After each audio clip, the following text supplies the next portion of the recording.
So today we're going to talk about Chapter 8.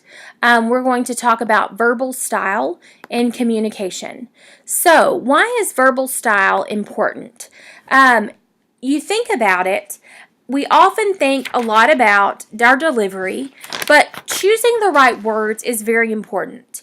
Your book says that speakers often worry about the way they say their words, which is important too, but the words you choose to say are just as important, if not more so. In our ordinary life, we don't think about our words that much. We just talk, and if you're like me, just talking sometimes gets you in trouble. Yet, when we want our words to have impact, we should choose them very carefully. In addition, we always have to take responsibility for our words, and that our words sometimes can be hurtful or offensive.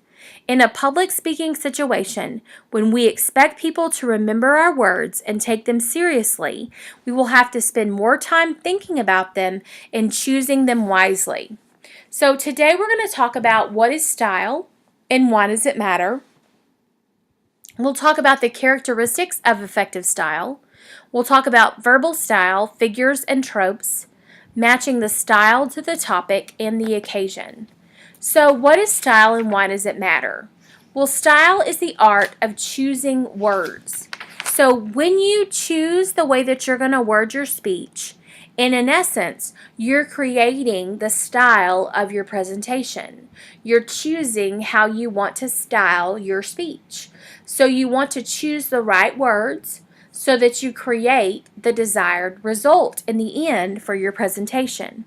So this chapter is going to help you with some different stylistic techniques to make sure that you create the right word choices when you begin to integrate them into your speeches. We can't tell you how to phrase everything in your speech because so much is about how you phrase it in your unique way. But it's going to give you some options in how that you can style the way that you word your speeches. So, some characteristics of effective style. Concrete and lively language. So I want to look at that word concrete. So when you think of concrete, I think one word that probably comes to your mind is solid, hard and solid. So when you use concrete language in your speech, it is solid language. So that means the words that you choose, if they're concrete language, it's not open to interpretation.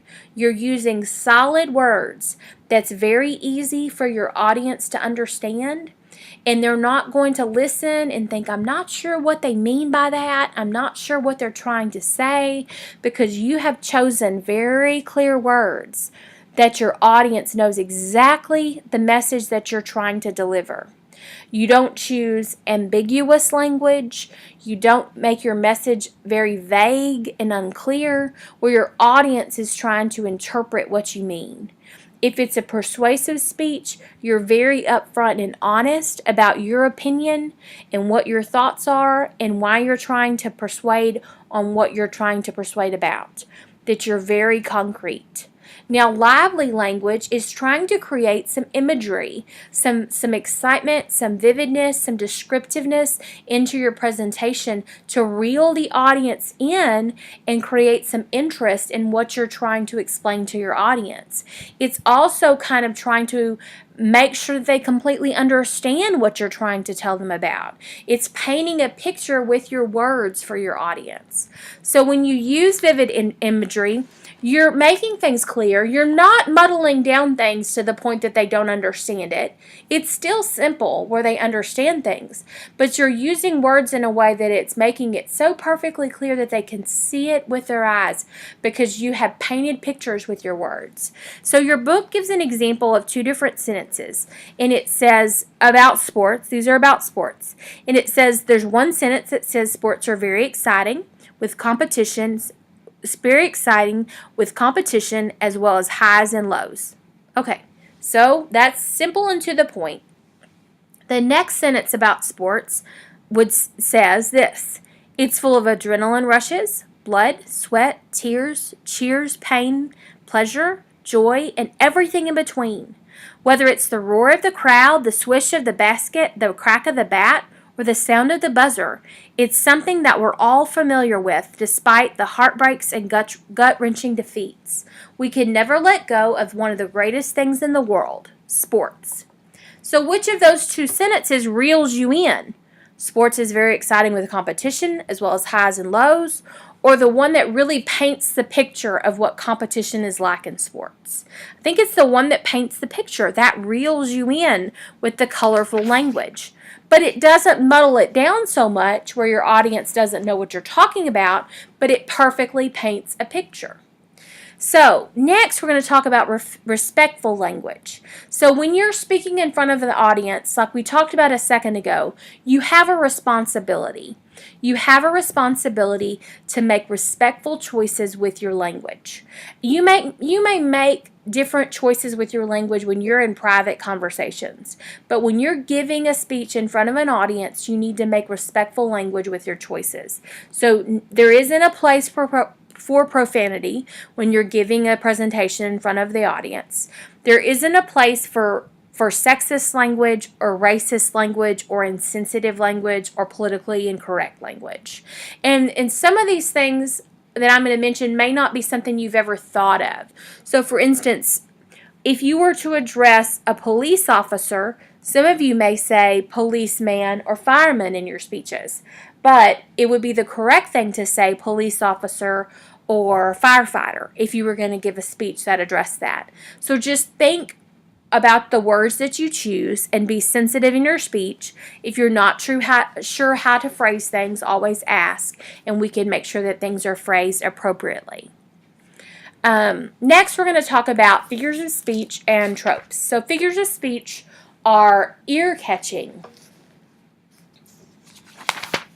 They are ear-catching, a change in the structure of a phrase or sentence that lends to an ear-catching quality. A trope, or change in the way words and concepts are used that give it new meaning. So we're going to start and talk a little bit about figures of speech. One way that you can do that is through repetition. Your book gives several examples. One of those is a grammatical repetition.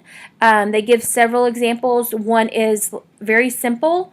It's the Veni Vidi Vici. I came, I saw, I conquered. Another is from Martin Luther King Jr.'s I Have a Dream speech. It says, you have been the veterans of creative suffering. Continue to work with the faith that unearned suffering is redemptive. Go back to Mississippi. Go back to Alabama. Go back to South Carolina. Go back to Georgia. Go back to Louisiana. Go back to the slums and ghettos of our northern cities, knowing that somehow this situation can and will be changed. So it's the repetitive go back to that he says repeatedly that builds with emotion in that speech. Another example is progression. So this example was used with the 2008 presidential election, and it says Rosa sat so that Martin could walk, Martin walked so that Barack could run, Barack ran so that our children could fly. So that's an example of progression with figures of repetition. Another example is contrast. Antithesis, and this is something that combines opposites, and we've all seen heard of Neil Armstrong's quote, "One small step for man, one giant leap for mankind." That's something that we've all heard. Another example, I think you've heard probably also from A Tale of Two Cities, Charles Dickens' book, "It was the best of times, it was the worst of times." And then another example is plain double antithesis, which is two pairs of contrasting ideas. He has all the virtues I dislike and none of the vices I admire, by Winston Churchill. Figures of contrast, double reverse antithesis. It really tries to trick you up here.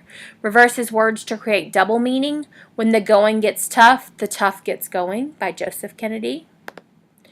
And then tropes of comparison. So I think all of you guys are familiar with metaphors, not literally true, but understandable. And we know that a metaphor compares something directly, whereas a simile compares something used as like or as.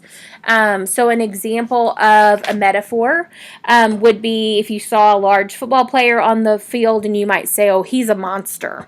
And a simile, an example for that would be giving blood is like making a deposit in a bank.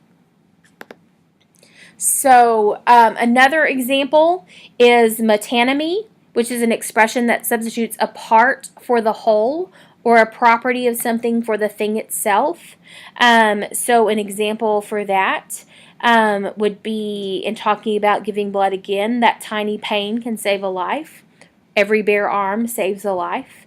Or if television executives said something like, we need to double the eyeballs and the time slot, which is essentially saying we need more viewers. Another example is overstatement and understatement. So hyperbole is overstatement, and litotes is understatement.